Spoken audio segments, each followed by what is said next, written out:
Selamat pagi, saya perawat Nanti perawat yang akan membantu kamu pada hari ini. Sekarang saya akan memeriksa kondisi kamu. Bagaimana keadaan kamu hari ini? Sudah lebih dari 2 hari perut saya sakit dan saya sering buang air besar. Boleh tolong ditunjukkan di mana rasa sakitnya? Baik, apakah ada gejala lain yang kamu alami seperti pusing atau mual? Tidak, sus, saya hanya saja rasa lemas saat sedang buang air besar. Apakah BAB kamu terlihat cair, berdarah maupun berlendir? Saya sering BAB dalam keadaan cair, sus. Kamu mengalami diare, yaitu sering buang air besar dalam keadaan cair. Hal ini menyebabkan tubuh kehilangan banyak cairan. Sekarang kita akan membahas tentang bagaimana menjaga tubuh kamu agar tetap sehat dan terhindar dari dehidrasi. Dalam keadaan seperti ini, penting untuk banyak minum air putih atau Oralit, serta istirahat yang cukup. Setiap selesai BAB, kamu perlu mengkonsumsi 1 gelas larutan rehidrasi oral atau Oralit yang mengandung elektrolit dan glukosa untuk menggantikan cairan dan elektrolit yang hilang. Ini Oralit. Rasanya sedikit asin dan untuk warnanya terlihat keruh.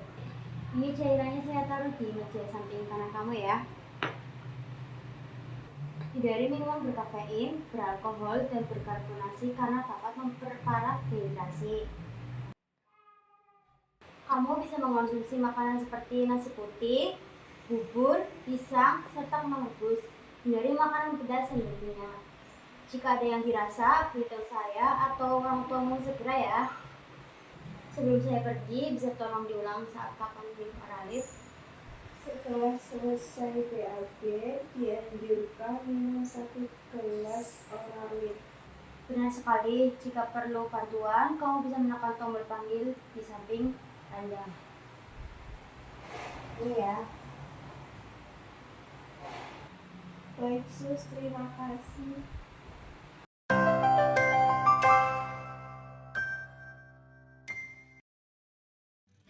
Hal-hal yang harus diingat setelah kalian menonton video ini yaitu kalian dapat memahami definisi diare, mekanisme diare, jenis-jenis diare, gejala dan penyebab diare, serta pengobatan diare. Diare merupakan suatu kondisi di mana terjadi perubahan bentuk dan konsistensi pada tinja yang melembek sampai mencair saat buang air besar. Seseorang dinyatakan diare jika BAB cair lebih dari 3 kali dalam sehari. Terdapat 3 mekanisme terjadinya diare, yaitu berkurangnya penyerapan cairan dari usus ke dalam tubuh, terjadinya peningkatan sekresi cairan ke dalam usus, dan cepatnya pergerakan sisa makanan melalui usus.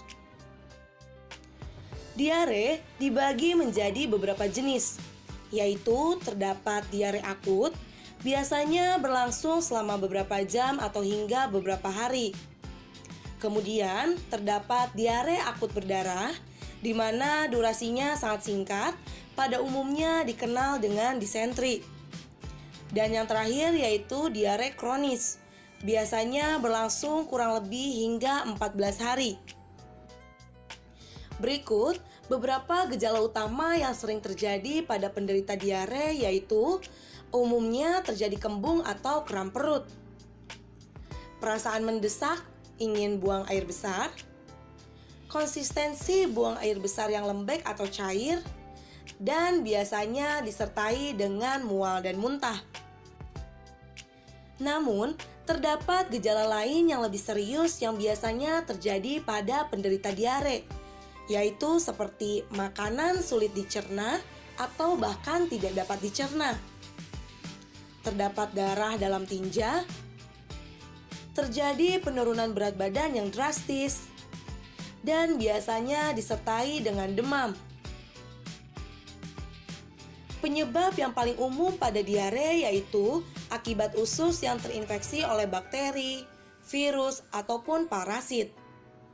Namun, diare juga dapat disebabkan oleh efek samping penggunaan antibiotik, penyalahgunaan alkohol, keracunan, alergi terhadap makanan, penyalahgunaan obat pencahar, dan malabsorpsi atau kesulitan menyerap nutrisi. Untuk pengobatan diare, hal yang paling penting yang dapat dilakukan yaitu menjaga agar tubuh tetap terhidrasi. Namun, selain itu juga dapat diberikan beberapa obat seperti probiotik yang berfungsi untuk mengurangi frekuensi dan durasi BAB. Kemudian, dapat diberikan oralit yang berfungsi sebagai pengganti air dan elektrolit yang hilang ketika diare. Kemudian, zinc berfungsi untuk mengurangi frekuensi dan durasi BAB. Adsorben dan obat anti diare seperti loperamid untuk mengurangi motilitas usus. Dan antibiotik yang berfungsi untuk mengobati infeksi bakteri atau virus.